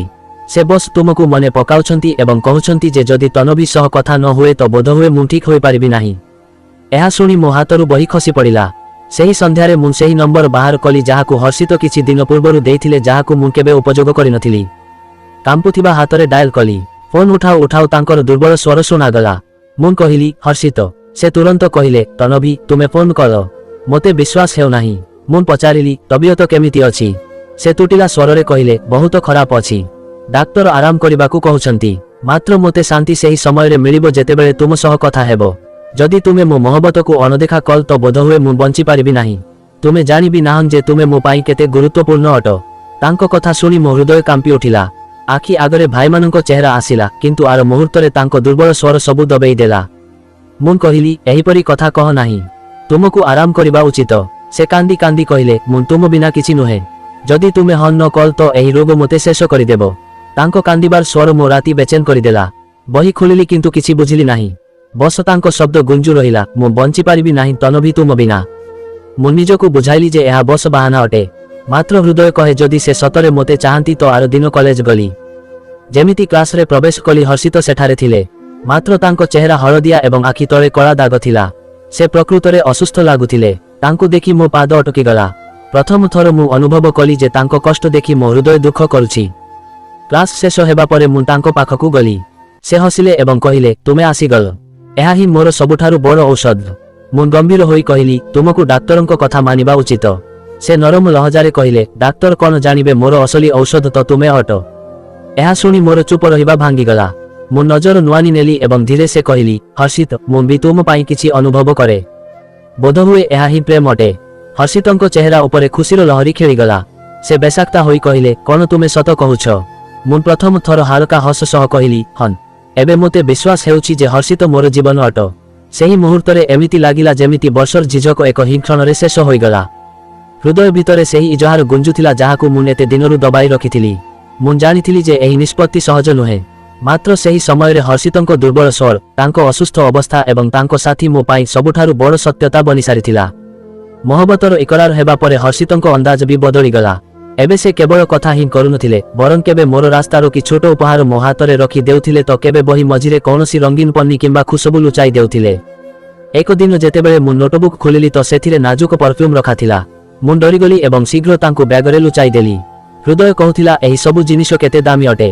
କିନ୍ତୁ ମୋର ଏହା ସହ କ'ଣ ସମ୍ପର୍କ? ହର୍ଷିତଙ୍କ କହିବା ଥିଲା, ତୁମେ ଦାମୀ ଅଟ। ତୁମ ପାଇଁ ଏସବୁ କିଛି ବି ନୁହେଁ। କିନ୍ତୁ ଘରକୁ ଫେରିଲା ବେଳେ ସେହି ଉପହାର ମୋ ହୃଦୟ ଉପରେ ବୋଝ ବନିଯାଉଥିଲା। ମୁଁ ଭାବୁଥିଲି ଯେ ମୋ ଭାଇ ଦିନ ରାତି ପରିଶ୍ରମ କରି ମୋର ଆଡମିସନ, ବହି ଏବଂ ଖର୍ଚ୍ଚ ପୂରା କରନ୍ତି ଏବଂ ମୁଁ ସେମାନଙ୍କଠାରୁ ଲୁଚାଇ ହର୍ଷିତଙ୍କ ଉପହାର ସମ୍ଭାଳୁଛି। ଏକ ଥର ମୁଁ ହର୍ଷିତଙ୍କୁ ସ୍ପଷ୍ଟ କହିଲି, ମହଙ୍ଗା ଉପହାର ଦିଅ ନାହିଁ। ମୋତେ ଏହା ଭଲ ଲାଗେ ନାହିଁ। ସେ ଜିଦରେ କହିଲେ, ଏହି ଉପହାର ନୁହେଁ, ମୋ ହୃଦୟର ଖୁସବୁ ଅଟେ। ତୁମକୁ ଏହାକୁ ସ୍ୱୀକାର କରିବା ହିଁ ହେବ। ମୁଁ କିଛି କହିପାରିଲି ନାହିଁ। ହୃଦୟରେ ଏକ ତରଫ ଦୁଃଖ ଥିଲା ତ ଦ୍ୱିତୀୟ ତରଫ ଅଜୀବ ଶାନ୍ତି ବି। ଦୁଇ ବିପରୀତ ଏହସାସ ସାଥେ ସାଥେ ଚାଲିବାକୁ ଲାଗିଥିଲା। ଏକ ଦିନ ହର୍ଷିତ ହୋସରେ କହିଲେ, ଆର ସପ୍ତାହ ମୋର ଜନ୍ମଦିନ ଅଟେ। ଚାହେଁ ତୁମେ ମୋ ସହ ସେହି ଦିନ ବିତାଅ। ଏହା ମୋ ପାଇଁ ସବୁଠାରୁ ଖାସ ମୁହୂର୍ତ୍ତ ହେବ। ମୁଁ ଚୌକିଗଲି ଏବଂ ତୁରନ୍ତ ମନା କରିଦେଲି। କହିଲି, ଏହା ସମ୍ଭବ ନୁହେଁ। ଯଦି ମୁଁ ଡେରିରେ ଘରେ ପହଞ୍ଚିଲି ତ ମା ରାଗିବେ ଏବଂ ଭାଇମାନଙ୍କୁ ସନ୍ଦେହ ହେବ। ହର୍ଷିତଙ୍କ ଚେହେରା ଉତରିଗଲା ଏବଂ ସେ କହିଲେ, ତୁମକୁ ମୋ ମହବତ ଉପରେ ଭରସା ନାହିଁ? କ'ଣ ମୁଁ ଏତିକି ଇଚ୍ଛା ବି କରିପାରିବି ନାହିଁ? ମୁଁ ଚୁପ ରହିଲି। ସେ ଆହୁରି ନିକଟକୁ ଆସି କହିଲେ, ତୁମକୁ ଅନୁମାନ ବି ନାହିଁ ଯେ ଏହି ଦିନ ମୋ ପାଇଁ କେତେ ଗୁରୁତ୍ୱପୂର୍ଣ୍ଣ ଅଟେ। ଯଦି ତୁମେ ନ ଆସିଲ ତ ମୋତେ ଲାଗିବ ଯେ ତୁମେ ମୋ ମହବତକୁ କେବେ ଗମ୍ଭୀରତାର ସହ ନେଇ ହିଁ ନାହଁ। ମୋ ହୃଦୟରେ ତୋଫାନ ଉଠିଗଲା। ଏକ ତରଫ ଭାଇମାନଙ୍କ ବଳିଦାନ ଏବଂ ତାଙ୍କ ସାହାରା ଥିଲା ତ ଦ୍ୱିତୀୟ ତରଫ ହର୍ଷିତଙ୍କ ଜିଦ ଏବଂ ତାଙ୍କ ବିଶ୍ୱାସ ଯିଏ ମୋ ହୃଦୟକୁ ବାନ୍ଧି ନେଇଥିଲା। ଅନେକ ରାତି ମୁଁ ଜାଗି ରହିଲି, ଚିନ୍ତା କରୁ ରହିଲି। ଶେଷରେ ମୁଁ ନିଜକୁ ବୁଝାଇ ନେଲି, କେବଳ ଏକ ଦିନ ଅଛି। ଯଦି ଏହା ଦ୍ୱାରା ହର୍ଷିତ ଖୁସି ହୋଇଯାନ୍ତି ତ କ'ଣ ଖରାପ ଅଛି? ଜନ୍ମଦିନର ଦିନ ମୁଁ ଝିଝକୁ ତାଙ୍କ କଥା ମାନିନେଲି। ସେ ଖୁସିରେ କହିଲେ, ମୁଁ ତୁମକୁ ନେବାକୁ ଆସିବି। ତୁମେ ବସ୍ ତିଆରି ରହିଥା। ମୋ ହୃଦୟ ତେଜର ସହ ଧଡ଼କି ଉଠୁଥିଲା, କିନ୍ତୁ ମୁଁ ହଁ କରିଦେଲି। ସନ୍ଧ୍ୟାରେ ଯେତେବେଳେ ମୁଁ ତାଙ୍କ ଗାଡ଼ିରେ ବସିଲି ତ ଏକ ଅଜୀବ ଏହସାସ ଥିଲା।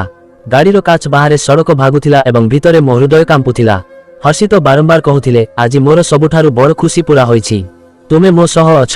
ମୁଁ ଝରକାରୁ ବାହାରକୁ ଦେଖିବା ଆରମ୍ଭ କଲି ଯେପରି ମୋ ଆଖିର ବେଚେନି ସେ ଧରି ନ ପାରନ୍ତୁ।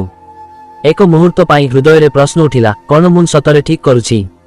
କ'ଣ ଏହି ସବୁ କିଛି ସେହି ମହବତର ଲାୟକ ଅଟେ ଯାହାକୁ ମୁଁ ଏବେ ବସ୍ ଜାଣିବା ଆରମ୍ଭ ହିଁ କରୁଛି? ମାତ୍ର ମୋତେ କୌଣସି ଜବାବ ମିଳିଲା ନାହିଁ। ରାତି ଡେରି ପର୍ଯ୍ୟନ୍ତ ଏହା ହିଁ ଚିନ୍ତା କରୁ ରହିଲି। ଯେତେବେଳେ ଘରେ ପହଞ୍ଚିଲି ତ ଭାଇମାନଙ୍କ ଚେହେରା ଆଖି ଆଗରେ ଥିଲା। ସେମାନେ ସବୁବେଳେ ମୋର ଭବିଷ୍ୟତ ସଜାଡ଼ିବାର କଥା କହୁଥିଲେ। ମୋତେ ପରିଶ୍ରମ ଏବଂ ଇମାନଦାରୀର ଶିକ୍ଷା ଦେଉଥିଲେ। ଏବଂ ପ୍ରଥମ ଥର ମୁଁ ସେମାନଙ୍କଠାରୁ କିଛି ଲୁଚାଇଥିଲି। କୋଠରୀରେ ବସିଥିବା ମୋ ହୃଦୟ ଧୀରେ ସେ କହିଲା, ବର୍ଷର ମହବତ କିଛି ଦିନର ମହବତ ସାମ୍ନାରେ ହାରିଗଲା। ଏହି ବାକ୍ୟ ମୋ ଭିତରେ ଗୁଞ୍ଜୁଥିଲା। ହର୍ଷିତଙ୍କ ଜନ୍ମଦିନ ପରେ ମୋ ହୃଦୟରେ ଅଜୀବ ବେଚେନି ବଢ଼ି ଚାଲିଥିଲା। ମୁଁ ଭାବିଥିଲି ଯେ ସବୁ ଶେଷ କରିଦେବି, କିନ୍ତୁ ହର୍ଷିତଙ୍କ କଥା ଏବଂ ତାଙ୍କ ଜିଦ ମୋତେ ବାରମ୍ବାର ବାନ୍ଧି ନେଉଥିଲା। ଏକ ଦିନ ସେ ବହୁତ ଖୁସି ହୋଇ ମୋ ପାଖକୁ ଆସିଲେ ଏବଂ କହିଲେ, ଆଜି ରାତି ବହୁତ ଖାସ ଅଟେ। ମୁଁ ନିଜ ନିକଟ ସାଙ୍ଗମାନଙ୍କୁ ନିମନ୍ତ୍ରଣ ଦେଇଛି। ତୁମକୁ ବି ମୋ ସହ ଚାଲିବାକୁ ହେବ। ମୁଁ ହିଚକିଚାଉ କହିଲି, ମୁଁ ଯାଇପାରିବି ନାହିଁ। ଏସବୁ ମୋ ପାଇଁ ସହଜ ନୁହେଁ। ହର୍ଷିତ ତୁରନ୍ତ କହିଲେ, ବସ୍ କିଛି ଘଣ୍ଟାର କଥା ଅଟେ। ତୁମକୁ ମୋର ମାନ ରଖିବାକୁ ହେବ। ସନ୍ଧ୍ୟାରେ ସେ ମୋତେ ନେବାକୁ ଆସିଲେ। ଗାଡ଼ିରେ ବସୁ ବସୁ ମୁଁ ପଚାରିଲି, ଫଙ୍କସନ୍ କେଉଁଠାରେ ଅଛି? ସେ ହସିଲେ ଏବଂ କହିଲେ, ହୋଟେଲରେ, ଯେଉଁଠାରେ ମୋର ସାଙ୍ଗମାନେ ଅପେକ୍ଷା କରୁଛନ୍ତି। ମୁଁ ଚେନର ନିଶ୍ୱାସ ନେଲି, କିନ୍ତୁ କିଛି ସମୟ ପରେ ଗାଡ଼ି ଏକ ଅଲଗା ରାସ୍ତାରେ ମୁଡ଼ିଗଲା। ମୁଁ ଚୌକି କହିଲି, ଏହା ହୋଟେଲର ରାସ୍ତା ନୁହେଁ। ହର୍ଷିତ ଧୀରେ ସେ କହିଲେ, ବସ୍ ପାଖରେ ହିଁ ଅଛି। ଡର ନାହିଁ। ଟିକେ ସମୟ ପରେ ଗାଡ଼ି ଏକ ବଡ଼ ଇମାରତ ସାମ୍ନାରେ ରୋକିଲା। ସେ ଫ୍ଲାଟ୍ ବିଲ୍ଡିଂ ଥିଲା। ମୁଁ ଆଶ୍ଚର୍ଯ୍ୟରେ କହିଲି, କିନ୍ତୁ ତୁମେ ତ ହୋଟେଲ କହିଥିଲ? ସେ ହସି ହସି କହିଲେ, କିନ୍ତୁ ମୁଁ ପ୍ଲାନ୍ ବଦଳାଇ ଦେଲି। ନିଜର ବନ୍ଧୁମାନଙ୍କୁ ଡାକି ନାହିଁ। ମୁଁ ଚାହୁଁଛି ଯେ ଆଜିର ସନ୍ଧ୍ୟା କେବଳ ଆମ ଦୁହିଁଙ୍କର ହେଉ। ମୋ ହୃଦୟରେ ହଲଚଲ ମାତିଗଲା। ମୁଁ ତୁରନ୍ତ କହିଲି, ହର୍ଷିତ, ଏହା ଠିକ ନୁହେଁ। ମୁଁ ଫେରିବାକୁ ଚାହୁଁଛି। ସେ ନିକଟକୁ ଆସି କହିଲେ, ତୁମେ ମୋତେ ଭରସା କରୁନାହଁ। ଏହି ଜାଗା କେବଳ ମୋର ଅଟେ ଏବଂ ମୁଁ ଚାହୁଁଛି ମୋ ଜୀବନର ସବୁଠାରୁ ଖାସ ଦିନରେ ତୁମକୁ ଦେଖାଅ ଯେ ତୁମେ ମୋ ପାଇଁ କେତେ ଗୁରୁତ୍ୱପୂର୍ଣ୍ଣ ଅଟ। ମୁଁ ଚୁପ ହୋଇଗଲି। ହୃଦୟ କହୁଥିଲା ଫେରିଯାଅ, ମାତ୍ର ପାଦ ରୋକିଗଲା। ସେ ମୋତେ ଉପରକୁ ନେଇଗଲେ। ଫ୍ଲାଟ୍ ବହୁତ ଶାନଦାର ଥିଲା। ମହଙ୍ଗା ଫର୍ଣ୍ଣିଚର, ବଡ଼ ବଡ଼ ଫଟୋ ଏବଂ ଏକ ଖାସ କୋଠରୀ ଯାହା ଉପରେ ବାରମ୍ବାର ତାଙ୍କର ଇସାରା ଯାଉଥିଲା। ହସି ହସି କହିଲେ, ଏହା ସବୁ ମୋର ଅଟେ ଏବଂ ଦିନେ ତୁମର ବି ହେବ। କିନ୍ତୁ ଆଜି ମୋତେ ସବୁଠାରୁ ଦାମୀ ଉପହାର ଦରକାର। ମୁଁ ଚୌକି କହିଲି, କ'ଣ ମତଲବ? ସେ ଗମ୍ଭୀର ହୋଇ କହିଲେ, ମୁଁ ଚାହୁଁଛି ତୁମେ ମୋତେ ନିଜର ମାନିନିଅ। ବିଶ୍ୱାସ କରାଅ ଯେ ତୁମେ କେବଳ ମୋର ଅଟ। ମୋ ପାଦ ଅଟକିଗଲା। ମୁଁ ନଜର ନୁଆଁଇଲି ଏବଂ କହିଲି, ହର୍ଷିତ, ଏସବୁ ବିବାହ ପରେ ହେବା ଉଚିତ। ସେ ହାଲକା ହସ ସହ କହିଲେ, ବିବାହ? ମୋ ପାଇଁ? ତୁମେ ପୂର୍ବରୁ ମୋର ସ୍ତ୍ରୀ ଅଟ। ଯଦି ମୋତେ ସତରେ ଭଲ ପାଅ ତ ମୋ କଥା ଟାଳି ପାରିବ ନାହିଁ। ମୋ ହୃଦୟରେ ହଜାର ହଜାର ଖ୍ୟାଲ ଉଠିବାକୁ ଲାଗିଲା ଏବଂ ଭାଇମାନଙ୍କ ବଳିଦାନ, ମାର ଶିକ୍ଷା ଏବଂ ମୋର ନିଜର ସ୍ୱପ୍ନ ସବୁ ଆଖି ସାମ୍ନାରେ ଆସିଗଲା। କିନ୍ତୁ ହର୍ଷିତଙ୍କ ଆଖିରେ ଅଜୀବ ଚାପ ଥିଲା। ସେ ବାରମ୍ବାର କହୁଥିଲେ, ଯଦି ମହବତ କରୁଛ ତ ଆଜି ପ୍ରମାଣ କର। ମୁଁ କାମ୍ପୁ କାମ୍ପୁ କହିଲି, ଏହା ସଠିକ ନୁହେଁ। ସେ ଆଉ ନିକଟକୁ ଆସି କହିଲେ, ଏହା ହିଁ ସତ୍ୟ। ତୁମେ ମୋର ଅଟ ଏବଂ ମୁଁ ଚାହୁଁଛି ଯେ ଆଜି ତୁମେ ନିଜକୁ ମୋତେ ସମର୍ପଣ କରିଦିଅ। ମୁଁ ଭିତରୁ ଭାଙ୍ଗି ଯାଉଥିଲି। ଏକ ତରଫ ଡର ଥିଲା ଏବଂ ଦ୍ୱିତୀୟ ତରଫ ମହବତର ଯାଦୁ। ଶେଷରେ ମୋର ଚୁପ ରହିବା ହିଁ ମୋର ହମ୍ ହୋଇଗଲା। ମୁଁ କିଛି କହିଲି ନାହିଁ, କିନ୍ତୁ ମୋର ନୁଆଁଣିବା ହିଁ ତାଙ୍କ ପାଇଁ ଯଥେଷ୍ଟ ଥିଲା। ସେହି ରାତି ପରେ ମୋ ଭିତରେ ଏକ ଏମିତି ଚୁପଚାପ ଅନୁଭବ ହେଲା ଯାହାକୁ ଶବ୍ଦରେ ବର୍ଣ୍ଣନା କରିବା କଷ୍ଟକର। ଯେତେବେଳେ ଘରେ ପହଞ୍ଚିଲି ତ କବାଟ ଉପରେ ଭାଇ ଅପେକ୍ଷା କରୁଥିଲେ। ସାନ ଭାଇ ତୁରନ୍ତ କହିଲା, କେଉଁଠାରେ ରହିଯାଇଥିଲୁ? ଆମେ କେତେ ସମୟରୁ ଚିନ୍ତାରେ ବସିଛୁ। ମୁଁ ନଜର ନୁଆଁନିଲି ଏବଂ ବସ୍ ଏତିକି କହିଲି ଯେ କଲେଜର କାମ ଅଧିକ ହୋଇଯାଇଥିଲା। ସେ ସନ୍ତୁଷ୍ଟ ତ ହେଲେ ନାହିଁ କିନ୍ତୁ ଚୁପ ହୋଇଗଲେ। ବଡ଼ ଭାଇ ମୋତେ ଗୌର ସହ ଦେଖୁ ରହିଲେ, ମାତ୍ର ମୁଁ ତାଙ୍କ ଆଖି ସହ ନଜର ମିଶାଇ ପାରିଲି ନାହିଁ। କୋଠରୀରେ ଆସି ମୁଁ ସେହି ସମସ୍ତ ଉପହାର ଏବଂ ଜିନିଷ ବ୍ୟାଗରୁ ବାହାର କଲି ଏବଂ ଏକ ଲୁଗାରେ ଗୁଡ଼ାଇ ଲୁଚାଇ ଦେଲି। ହୃଦୟ ତ ଚାହୁଁଥିଲା ଯେ ସବୁ ପିଙ୍ଗି ଦିଏ, କିନ୍ତୁ ସେହି ସମୟରେ ହର୍ଷିତଙ୍କ ସ୍ୱର କାନରେ ଗୁଞ୍ଜିବାକୁ ଲାଗିଲା। ଏହା ସବୁ ତୁମ ପାଇଁ ଅଟେ। ବୁଝିଲୁ ମନ ସହ ମୁଁ ଶୋଇଗଲି। ଆର ସକାଳ ଯେତେବେଳେ କଲେଜ ଯିବା ପାଇଁ ତିଆରି ହେଲି ତ ହୃଦୟରେ ଏକ ଅଜୀବ ଶାନ୍ତି ଥିଲା। ମୋତେ ଲାଗିଲା ଯେ ହର୍ଷିତ ଶୀଘ୍ର ସମ୍ପର୍କ ପଠାଇବେ। ସେ ପ୍ରତିଜ୍ଞା କରିଥିଲେ। ଏହା ହିଁ ଖ୍ୟାଲ ମୋତେ ସାହାରା ଦେଉ ରହିଲା। କଲେଜର ରାସ୍ତାରେ ପ୍ରତ୍ୟେକ ପାଦରେ ଏକ ଆଶା ଥିଲା। କ'ଣ ସେ ମୋତେ ଦେଖି କହିବେ ଯେ ସେ ସମସ୍ତଙ୍କୁ ମନାଇ ନେଇଛନ୍ତି ଏବଂ ଏବେ ଆମେ ସବୁବେଳେ ପାଇଁ ସାଥୀ ଅଛୁ। କିନ୍ତୁ ବାସ୍ତବତା କିଛି ଅଲଗା ହିଁ ଥିଲା। ଯେମିତି ମୁଁ କ୍ଲାସରେ ପ୍ରବେଶ କଲି, ହର୍ଷିତ ନିଜ ଜାଗାରେ ବସିଥିଲେ, ମାତ୍ର ତାଙ୍କ ଚେହେରା ଉପରେ ସେହି ହସ ନଥିଲା ଯାହାର ମୋତେ ଅଭ୍ୟାସ ହୋଇସାରିଥିଲା। ମୁଁ ହାଲକା ହସ ସହ ଇଶାରା କଲି କିନ୍ତୁ ସେ ନଜର ଫେରାଇ ନେଲେ। ମୋ ହୃଦୟ ଜୋର ଜୋରରେ ଧଡ଼କିବାକୁ ଲାଗିଲା। କ୍ଲାସ ପରେ ମୁଁ ତାଙ୍କ ପାଖକୁ ଗଲି ଏବଂ ଧୀରେ ସେ ପଚାରିଲି, ହର୍ଷିତ କ'ଣ କଥା ଅଛି? ତୁମେ ମୋ ସହ କଥା କାହିଁକି ହେଉନାହଁ? ସେ ଥଣ୍ଡା ଲହଜାରେ କହିଲେ, ମୋ ପାଖରେ ତୁମ ପାଇଁ ସମୟ ନାହିଁ। ମୁଁ ଚୌକିଗଲି। କ'ଣ ମତଲବ? ତୁମେ ତ କହୁଥିଲ। ସେ ମୋ କଥା କାଟିଦେଲେ। ସେ ସବୁ ବସ୍ ଏକ ସମୟର କଥା ଥିଲା। ମୋ ପାଦ ତଳୁ ଜମି ଖସିଗଲା। କାମ୍ପୁଥିବା ସ୍ୱରରେ ମୁଁ କହିଲି, କିନ୍ତୁ ହର୍ଷିତ, ତୁମେ କହିଥିଲ ଯେ ସମ୍ପର୍କ ପଠାଇବ। ତୁମେ ପ୍ରତିଜ୍ଞା କରିଥିଲ। ସେ ଜୋରରେ ହସି ପଡ଼ିଲେ। କ'ଣ ତୁମେ ସତରେ ଏତେ ଭୁଲି ଅଟ? ତୁମ ଭଳି ଝିଅ ସହ କେହି ସମ୍ପର୍କ କରେ? ତାଙ୍କର ଏହି ଶବ୍ଦ ମୋ ହୃଦୟରେ ଛୁରୀ ଭଳି ଛୁରିଗଲା। କାନ୍ଦି କାନ୍ଦି ମୁଁ କହିଲି, ହର୍ଷିତ, ଏସବୁ ତୁମ ଜିଦ ଉପରେ ହୋଇଥିଲା। ତୁମେ କହିଥିଲ ଯେ ତୁମେ ମୋତେ ନିଜ ସ୍ତ୍ରୀ ମାନୁଛ। ସେ ତଞ୍ଜ ଭରି ହସ ସହ କହିଲେ, ଏହି ବାହାନା ଏବେ ମୋ କାମର ନୁହେଁ। ମୁଁ ଏକ ଇଜ୍ଜତଦାର ପରିବାରରୁ ଅଟେ ଏବଂ ବିବାହ ବି କୌଣସି ଇଜ୍ଜତଦାର ଝିଅ ସହ ହିଁ କରିବି। ତୁମକୁ ବୁଝିବା ଉଚିତ ଥିଲା। ମୋ ଆଖି ସାମ୍ନାରେ ଅନ୍ଧାର ଛାଇଗଲା। ମୁଁ ପଛକୁ ହଟି ହଟି ବସ୍ ଏତିକି କହିଲି, ତୁମେ ଏମିତି କରିପାରିବ ନାହିଁ। ସେ ନିର୍ଦ୍ଦୟତା ସହ କହିଲେ, ସବୁ ହୋଇସାରିଛି। ଏବେ ମୋ ରାସ୍ତାରୁ ହଟିଯାଅ। କଲେଜର ଗଳିଆରେ ଛିଡ଼ା ହୋଇଥିବା କେତେ ଛାତ୍ର ଆମ କଥାର କିଛି ଅଂଶ ଶୁଣି ନେଇଥିଲେ। ତାଙ୍କ ଫୁସ୍ଫୁସାହଟ ମୋ କାନ ପର୍ଯ୍ୟନ୍ତ ପହଞ୍ଚୁଥିଲା। କେହି କହୁଥିଲା ଝିଅ ଧୋକା ଖାଇଗଲା। କେହି ହସୁଥିଲା। କେହି କହୁଥିଲା ଯେ ଆମକୁ ତ ପୂର୍ବରୁ ହିଁ ସନ୍ଦେହ ଥିଲା। ମୁଁ ନିଜ ବ୍ୟାଗ ଉଠାଇ ତୀବ୍ର ଗତିରେ ସେଠାରୁ ବାହାରିଗଲି। କ୍ୟାଣ୍ଟିନ୍ ପାଖ ଦେଇ ଯାଉଥିବା ବେଳେ ମୁଁ ନିଜ ଲୁହକୁ ରୋକିବାର ବହୁତ ଚେଷ୍ଟା କଲି, ମାତ୍ର ସେ ବେକାବୁ ହୋଇ ବାହାରିଲେ। ଲାଇବ୍ରେରୀର ଏକ କୋଣରେ ଯାଇ ମୁଁ ବହି ପଛରେ ନିଜ ଚେହେରା ଲୁଚାଇ ନେଲି। ସେହି ମୁହୂର୍ତ୍ତ ମୋ ଜୀବନର ସବୁଠାରୁ ବଡ଼ ସଦମା ଥିଲା। ଏକ ତରଫ ମୋ ଭାଇ ଥିଲେ ଯେଉଁମାନେ ନିଜ ଖୁସି ବଳିଦାନ କରି ମୋତେ ପଢ଼ାଇଥିଲେ ଏବଂ ଦ୍ୱିତୀୟ ତରଫ ମୁଁ ଥିଲି ଯିଏ ଏକ ଅଜଣା ବ୍ୟକ୍ତିର ମିଠା ପ୍ରତିଜ୍ଞାରେ ସବୁକିଛି ହରାଇ ବସିଥିଲା। ସେହି ସନ୍ଧ୍ୟାରେ ଯେତେବେଳେ ମୁଁ ଘରକୁ ଫେରିଲି ତ ଭାଇମାନେ ପଚାରିଲେ, ଆଜି ତୁମର ତବିୟତ କେମିତି ଅଛି? ମୁଁ ଧୀରେ ସେ ହସି କରି କହିଲି, ବସ୍ ଥକା ଅନୁଭବ ହେଉଛି। କିନ୍ତୁ ସତ୍ୟତା ଏହା ଥିଲା ଯେ ମୁଁ ଭିତରୁ ଭାଙ୍ଗି ଯାଇଥିଲି। କଲେଜରେ ହର୍ଷିତ ଯେମିତି ମୋତେ ଛାଡ଼ି ଦେଇଥିଲେ, କିନ୍ତୁ ହୃଦୟ ଏବେ ବି ମାନିବାକୁ ତିଆରି ନଥିଲା। ଅନେକ ଦିନ ପର୍ଯ୍ୟନ୍ତ ମୁଁ କାନ୍ଦୁ ରହିଲି। କେବେ କ୍ଲାସର କୋଣରେ ତ କେବେ ଘରର କୋଠରୀରେ ଚୁପଚାପ ନିଜକୁ ବୁଝାଏ ଯେ ବୋଧହୁଏ ସେ ରାଗିଛନ୍ତି ଏବଂ ସମୟ ସହ ସବୁ ଠିକ୍ ହୋଇଯିବ। ମାତ୍ର ଏହି ଦିଲାସା ବେକାର ସାବ୍ୟସ୍ତ ହେଲା। ଏକ ଦିନ ମୁଁ ଠାଣି ନେଲି ଯେ ହର୍ଷିତଙ୍କ ସହ ଶେଷ ଥର ନିଶ୍ଚୟ କଥା ହେବି। କ୍ୟାଣ୍ଟିନ୍ ପାଖରେ ସେ ଏକା ମିଳିଲେ ତ ମୁଁ ହିମ୍ମତ କରି କହିଲି, ହର୍ଷିତ, ମୋ ସହ ସାଫ୍ ସାଫ୍ କଥା ହୁଅ। ଯଦି ତୁମକୁ ସଚ୍ଚା ମୋହବତ ଥିଲା ତ ଅଚାନକ ସବୁ କାହିଁକି ବଦଳିଗଲା? ସେ ତିରସ୍କାର ଭରା ନଜରରେ ଦେଖିଲେ ଏବଂ କହିଲେ, ତୁମେ ଏବେ ବି ଭାବୁଛ ଯେ ମୁଁ ତୁମକୁ ଗମ୍ଭୀରତା ସହ ନେଉଥିଲି। ଏସବୁ ଏକ ଖେଳ ଥିଲା ଏବଂ ତୁମେ ହାରିଗଲ। ଏବେ ମୋ ରାସ୍ତାରୁ ଦୂରରେ ରୁହ। ମୋ ଆଖିରୁ ଲୁହ ବହି ବାହାରିଲା। ମୁଁ କାମ୍ପୁଥିବା ସ୍ୱରରେ କହିଲି, ହର୍ଷିତ, ଏମିତି କହ ନାହିଁ। ମୁଁ ତୁମ ଉପରେ ଭରସା କରିଥିଲି। ସେ ହସି ହସି କହିଲେ, ସେଥିପାଇଁ ତ କହୁଛି ଯେଉଁ ଝିଅ ଏତେ ସହଜରେ କାହାକୁ ନିଜକୁ ଦେଇଦିଏ ସେ କାହାର ଲାୟକ ନଥାଏ। ଏହା ଶୁଣି ମୋ ପାଦ ତଳୁ ଜମି ଖସିଗଲା। ମୁଁ ସେହିଠାରେ ବସିଗଲି ଏବଂ ଲୋକ ମୋତେ ଦେଖୁ ରହିଲେ କିନ୍ତୁ ମୁଁ ପରୱା କଲି ନାହିଁ।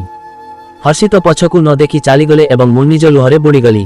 ତାଙ୍କ ପରେ ମୁଁ କଲେଜ ଯିବା ଛାଡ଼ିଦେଲି। ପ୍ରତିଦିନ ଯେତେବେଳେ ଭାଇ ପଚାରନ୍ତି, ଆଜି ଡେରି କାହିଁକି ହେଉଛି, ତ ମୁଁ ମିଛ କହିଦିଏ, କଲେଜରେ ଛୁଟି ଅଛି। କିଛି ଦିନ ପର୍ଯ୍ୟନ୍ତ ସେମାନେ ଭରସା କଲେ, ପୁଣି ସନ୍ଦେହ କରିବାକୁ ଲାଗିଲେ। ଏକ ଦିନ ମା କହିଲେ, ତନଭି, ତୁମେ ଏତେ ଚୁପଚୁପ ଏବଂ ଗୁମସୁମ କାହିଁକି ରହିବାକୁ ଲାଗିଲଣି? କିଛି ଅସୁବିଧା ଅଛି କି?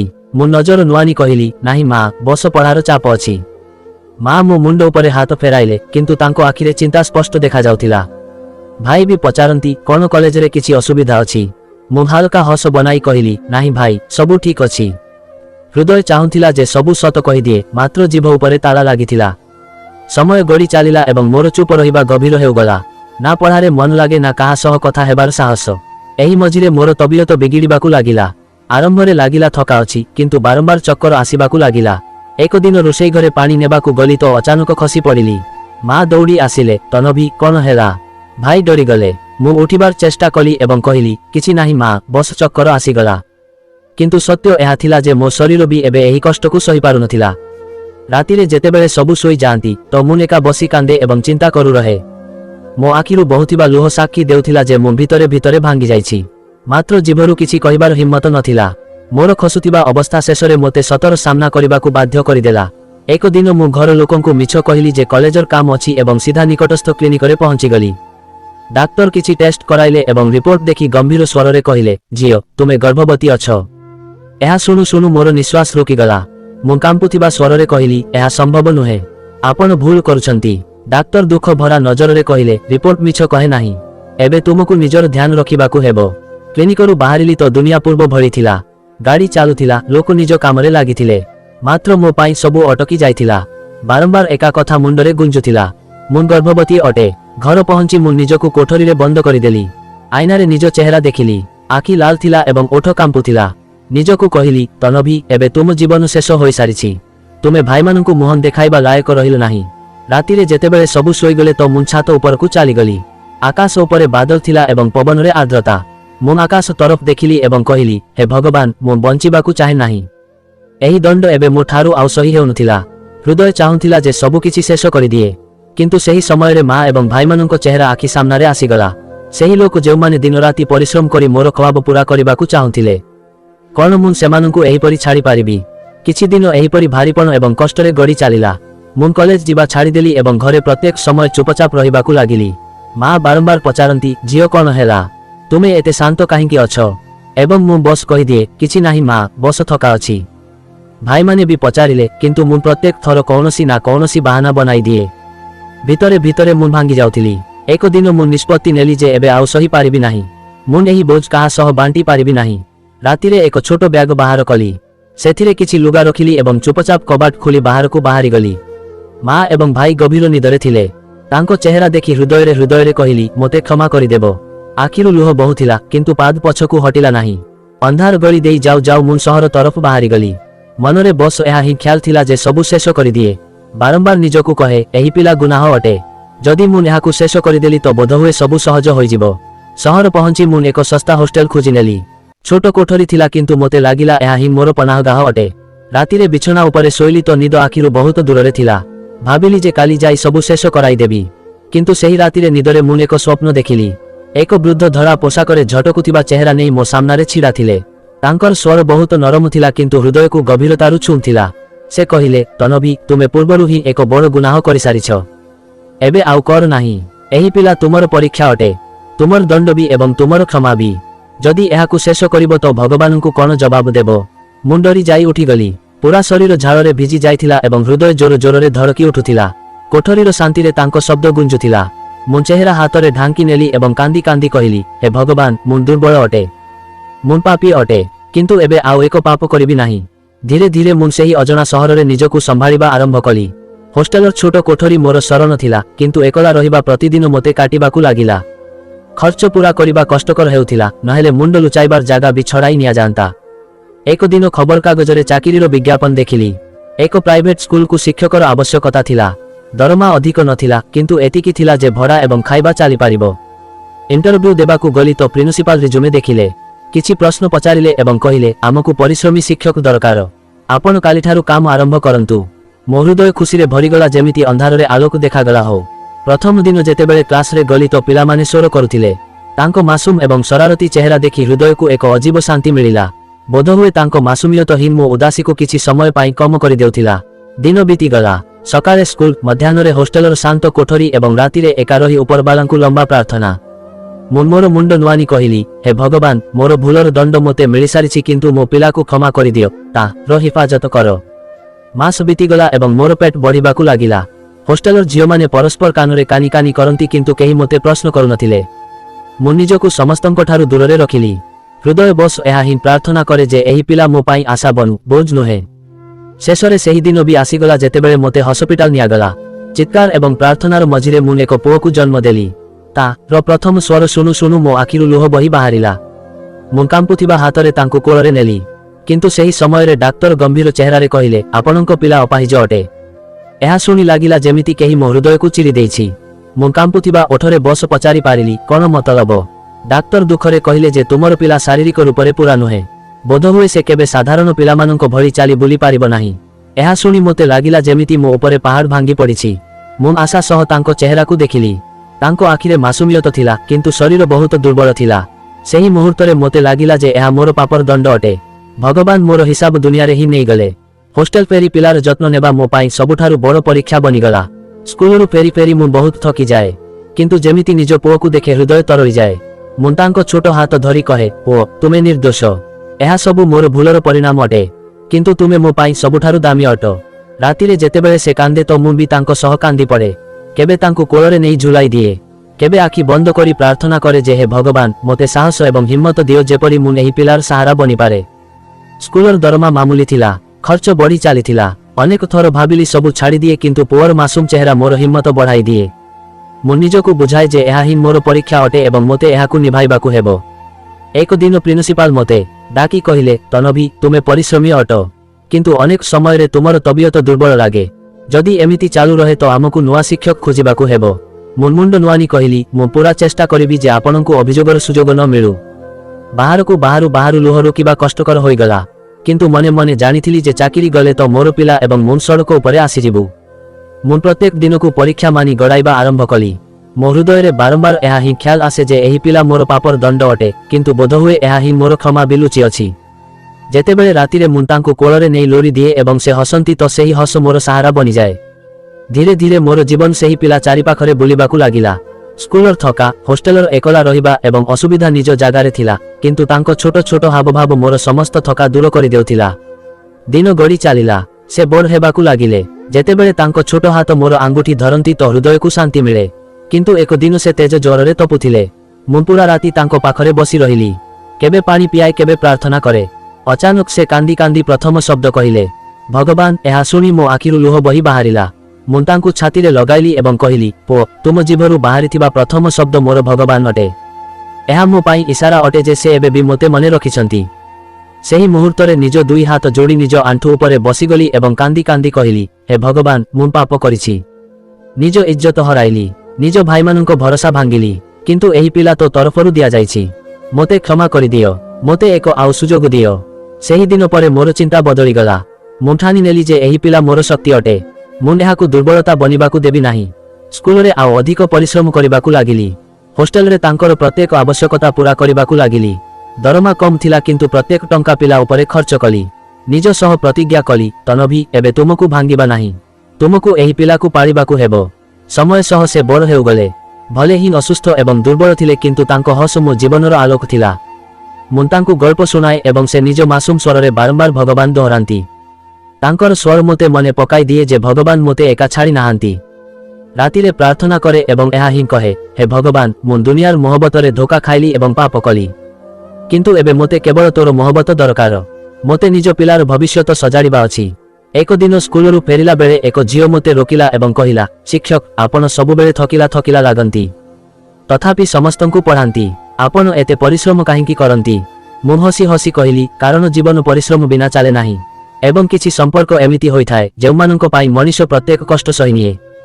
ଏହା କହିଲା ବେଳେ ମୋ ଆଖି ସାମ୍ନାରେ ନିଜ ପୁଅର ଚେହେରା ଆସିଗଲା। ବର୍ଷ ବିତିଗଲା, ଅସୁବିଧା କମ୍ ହେଲା ନାହିଁ, କିନ୍ତୁ ସାହସ ବଢ଼ିଗଲା। ମୁଁ ପୁଅକୁ ଚାଲିବା ବୁଲିବା ଲାୟକ ବନାଇବା ପାଇଁ ଡାକ୍ତରମାନଙ୍କ ପାଖକୁ ନେବା ଆରମ୍ଭ କଲି। ପ୍ରତ୍ୟେକ ରିପୋର୍ଟରେ ନୂଆ ଅସୁବିଧା ସାମ୍ନାକୁ ଆସେ, ମାତ୍ର ମୁଁ ହିମ୍ମତ ହାରିଲି ନାହିଁ। ପୁଅର ଆଖିରେ ଆଶା ଦେଖି ମୋର ହୃଦୟ ମଜବୁତ ହୋଇଯାଏ। ଏକ ରାତି ତାଙ୍କୁ ଗଳ୍ପ ଶୁଣାଉ ମୋର ନିଜ ଜୀବନର ସମସ୍ତ କାହାଣୀ ଆଖି ସାମ୍ନାରେ ଆସିଗଲା। ହର୍ଷିତଙ୍କ ଧୋକା, ଭାଇମାନଙ୍କ ପ୍ରେମ, ମାର ଚିନ୍ତା ଏବଂ ମୋର କରିଥିବା ପାପ। ସେହି ସମୟରେ ମୁଁ ଭାବିଲି ଯେ ମହବତର ମିଛ ପ୍ରତିଜ୍ଞା ଉପରେ କେବେ ଭରସା କରିବା ଉଚିତ ନୁହେଁ, କାରଣ ଦୁନିଆର ମହବତ ଅନେକ ସମୟରେ ଧୋକା ଦିଏ। ଅସଲି ମହବତ ତ ଭାଇମାନଙ୍କର ଥିଲା ଯେଉଁମାନେ ନିଜ ସ୍ୱପ୍ନ ବଳିଦାନ କଲେ। ଅସଲି ମହବତ ମାର ଥିଲା ଯିଏ ପ୍ରତ୍ୟେକ କ୍ଷଣ ବୁଝାଇଲେ। ଏବଂ ସବୁଠାରୁ ବଡ଼ କରି ଅସଲି ମହବତ ଈଶ୍ୱରଙ୍କର ଅଟେ, ଯିଏ ଭୁଲ ପରେ ବି କ୍ଷମାର କବାଟ କେବେ ବନ୍ଦ କରନ୍ତି ନାହିଁ। ମୋ ଆଖିରୁ ଲୁହ ବହୁଥିଲା, କିନ୍ତୁ ହୃଦୟରେ ଶାନ୍ତି ଥିଲା। ମୁଁ ପୁଅର ଚେହେରା ଉପରେ ହାତ ଫେରାଉ ଧୀରେ ସେ କହିଲି, ପୁଅ, ତୁମେ ମୋ ଜୀବନ ବଞ୍ଚିବାର କାରଣ ବି ଅଟ ଏବଂ ମୋର ପାପର ଦଣ୍ଡ ବି। ସେହି ମୁହୂର୍ତ୍ତରେ ମୁଁ ନିଜ ସହ ସ୍ୱୀକାର କଲି ଯେ ପାପର ଦଣ୍ଡ ଦୁନିଆରେ ବି ମିଳେ ଏବଂ ମରିବା ପରେ ବି। କିନ୍ତୁ ଯଦି ମଣିଷ ସଚ୍ଚା ହୃଦୟରୁ କ୍ଷମା ମାଗେ ଏବଂ ସଠିକ ରାସ୍ତା ବାଛିନିଏ ତ ବୋଧହୁଏ ଭଗବାନ କ୍ଷମା କରିଦିଅନ୍ତି।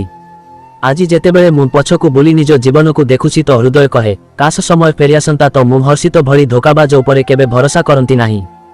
ମାତ୍ର ସମୟ ଫେରି ଆସେ ନାହିଁ एबे मो पाखरे केवल एहा ही अछि जे निज पुओकु संभाळिबी एवं प्रार्थना एवं परिश्रम सह तांकु सेही सबु देबी जहा मु हराई देली। एहा ही मोर कहानी। एक झियो जीए स्वप्न देखुथिला, धोकार शिकार हेला, दंड पाइला मात्र पुणी भगवानଙ୍କ तरफ फेरी आसिला एवं एबे निज बाकी जीवन क्षमा मागिबा एवं साहस सह बंचिबार संकल्प रखे। असली मोहब्बत सबुबेले माता पिता एवं भाई भौणींकर होइथाए, बाकी अनेक समय धोखा साब्यस्त होइथाए। पापर दंड दुनिया रे भी मिले एवं परलोकरे भी। सेथिपाई समय थाउ थाउ क्षमा मागिबा जरूरी। आज मु निज पुओकु स्कूलरु नै घरकु फेरुथिली। तांकर छोट आंगुठी मो आंगुठीरे थिला एवं से खुशी खुशी निज रास्तारे पड़िथिबा पत्रकु उठाई मते देखाउथिले।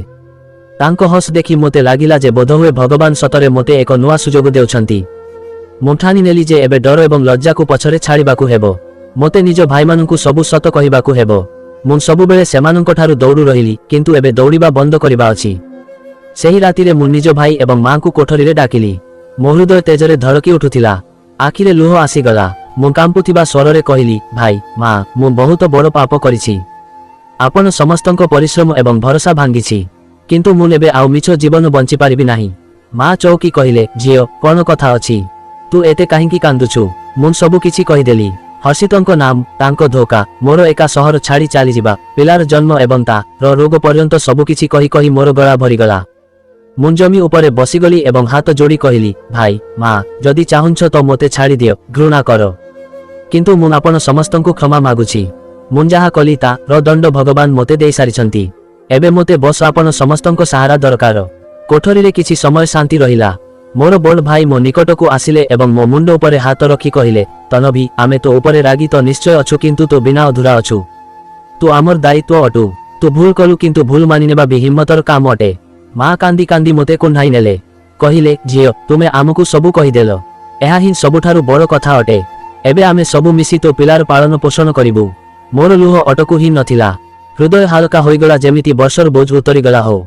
सेही दिन परे मो जीवनरे एक नुआ आरंभ हेला। भाई माने मो पुओकु कोଳରେ नेले एवं कहिले, एबे एहा केवल तोर नुहे, आमर भी पुओ अटे। तांको शब्द शुणी मो हृदयरे आशार फूल फुटिगला। एबे मु स्कूलर चाकिरी सह सह पिलामानंक पाई ट्यूशन भी नेबाकु लागिली। मां मो पुओर ध्यान रखंती एवं भाई प्रत्येक सप्ताह डाक्टर पाखकु नै जांती। धीरे धीरे मो पुओ टिके टिके पाद उठाइबाकु लागिला। जेतेबेले से प्रथम थर निज पादरे छिड़ा होई मां कहिला तो मो आखि खुशीरे भरिगला। आज मो जीवन सहज नुहे, किंतु एबे डर नाही। मु निज सह प्रतिज्ञा करिछि जे निज बाकी बयस पुओकु एक भल जीवन देबारे लगाइबी। मु प्रत्येक झियोकु कहिबाकु चाहे, मोहब्बत नामरे केबे निज इज्जत हराओ नाही। असली मोहब्बत सेही अटे जिए तुम परिवार सह जोड़ी होई तुमकु अपनाए, तुम भविष्यतकु सुरक्षित बनाए। जदि केही केवल निज इच्छा पूरा करिबा पाई तुमकु चापरे पकाए तो बुझी नियो जे से मोहब्बत नुहे, धोखा अटे। आज मु खुशी अछि जे भगवान मते भांगिबा परे संभाळिबार सुजोग देले। मु निज पुओकु निज पापर दंड बनिबाकु देबी नाही, बरं तांकु निजर सबुठारु बड़ शक्ति बनाइबी। बंधु माने, मु जीवनरु एक कथा शिखिछि। भूल प्रत्येक मनीष ठारु होइथाए, किंतु ता ठारु दौड़िले जीवन आहुरी कष्टकर होई जाए। मु भी भूल करिथिली। मोहब्बत नामरे निज दुनिया छाड़ी देली, परिवार छाड़ी देली एवं सेही मनीष मते मझी रास्तारे एका छाड़ी देला। मात्र मु भांगिली नाही। निज पुओ पाई, निज परिवार पाई मु पुणी छिड़ा हेली। आज जेतेबेले मु निज पुओकु निज पादरे चालुथिबार देखुछि तो मते अनुभव हेउछि जे जहा बीतीगला से सबु एक शिक्षा थिला। मु प्रत्येक झियोकु कहिबाकु चाहे, निज जीवनर निष्पत्ति केवल हृदयरु नुहे, मुंडरु भी नियो। सच्चा प्रेम सेही अटे जिए तुम परिवारर इज्जतकु भी अपनाए। जदि तुमे भूल निष्पत्ति देई जाउछ तो डर नाही, निज परिवार सह कथा हो। मने रख, परिवार ही सेही जागा जेउठारे सबुठारु प्रथमे गाली मिले, किंतु शेषरे सेही तुमकु कुंढाई निए। आज मु मजबूत अछि कारण मु निज भूल स्वीकार करिछि एवं मोते विश्वास अछि जे जेउ झियो बा पुओ निज भूल मानि निए, से जीवनरे द्वितीय थर केबे हारे नाही। बंधु माने, जीवन सबुबेले द्वितीय सुजोग दिए। आवश्यकता केवल हिम्मतर अटे एवं मु सेही हिम्मत जोगाड़ करि नेछि। एबे मु केवल मां नुहे, मु निज पुओर सबुठारु बड़ शक्ति अटे।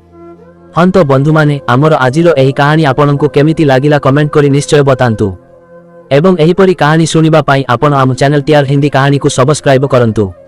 एवं हन बंधु माने, आपण एही कहानी केउ सहररु सुनुछंती, सेहा भी कमेंट करि निज सहरर नाम निश्चय बतांतु। धन्यवाद बंधु माने।